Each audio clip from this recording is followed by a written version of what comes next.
A vaccine trial is a clinical trial in which vaccines are tested for their efficacy and safety in combating diseases. So how does a vaccine come to market? Well, there are several important steps to a vaccine trial. Number 1, exploratory. 2, preclinical stage. 3, clinical dosage and efficacy testing. 4, effectiveness. 5, regulatory approval and licensure. 6, long-term monitoring. The exploratory stages involve basic laboratory research and can last 2 to 4 years. Federally funded scientists identify natural or synthetic antigens that might help prevent or treat a disease. The studies in the preclinical stage use cell or tissue cultures as well as animal testing to assess the safety of the candidate vaccine and its immunogenicity. These studies inform researchers about cellular responses they might expect in humans. They may also suggest a safe initial dose for the next phase of the research and a safe method of administering the vaccine. Many candidate vaccines never progress beyond this stage because they don't produce the desired immune response. This stage often lasts 1 to 2 years and may involve partnerships between researchers in academia and the private industry. Clinical development and effectiveness is a 3-phase process. During phase 1, small groups of people receive the trial vaccine.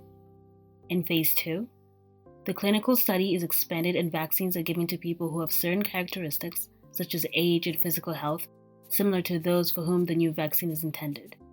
In phase 3, the vaccine is given to thousands of people and tested for efficacy and safety. After a vaccine is approved and in use, phase 4 ongoing studies examine a drug's long-term risks and benefits. During the COVID clinical trials, scientists studied how participants reacted to the vaccine as opposed to placebo. In order to reduce bias, these studies used a double-blind method, which is when neither the participants nor the people observing them know whether they received the vaccine or the placebo. That way, expectations of patients or of the people recording the data don't affect the results.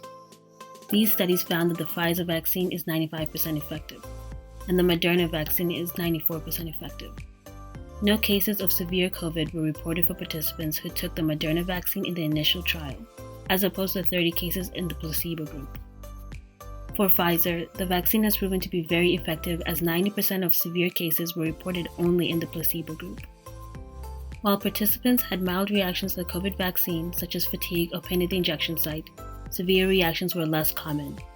These reactions were simply a result of the subject's bodies producing COVID-fighting antibodies. The vaccine itself will not give you COVID. You may be thinking, if it takes years for vaccines to typically go through clinical trials, why did the COVID vaccine come so soon? In public health crises like this pandemic, these development steps are expedited. A vaccine was able to be provided fairly quickly because of large funding efforts and scientific backing for COVID research.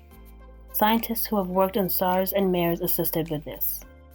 The FDA works quickly and concisely to advise scientists working on developing vaccines and to assess the data about their safety and efficacy. Once a company has enough data to make a case that its drug is safe and effective, an Emergency Use Authorization, EUA, can be submitted to the Food and Drug Administration to hasten vaccine availability and use. While the vaccine is being tested in people, the FDA is also evaluating the manufacturing of the vaccine and the facility where it will be made. The process of making the candidate vaccine for the phase 3 studies in batches called lots helps the manufacturer ramp up for commercial scale manufacturing. The FDA works with the manufacturer to develop a lot release protocol. That's a template of tests that can be conducted on the vaccine that will be used for each lot of vaccine post-approval. This protocol helps ensure that every vaccine lot meets quality standards, and should any problem arise, they can be traced. Before a vaccine is approved, a Biologics License Application, BLA, is submitted to the agency after the EUA is put forward.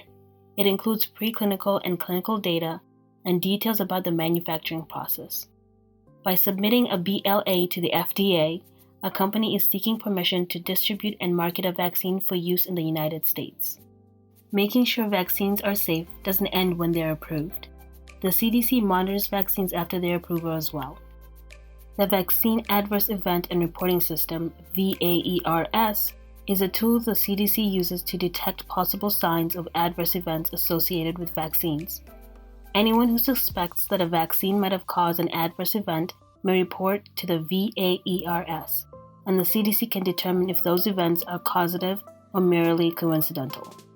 The CDC also uses the Vaccine Safety and Data Link, which is a collection of linked databases containing vaccine information for people served by a large medical group. This is to monitor safety of vaccines and conduct studies about rare and serious adverse events following immunization. We hope this is helpful in understanding the complicated work that goes into vaccine approval. COVID-19 affects people regardless of their backgrounds and beliefs, so please consult your doctors and consider getting vaccinated. Thank you for watching, and we'll see you next time.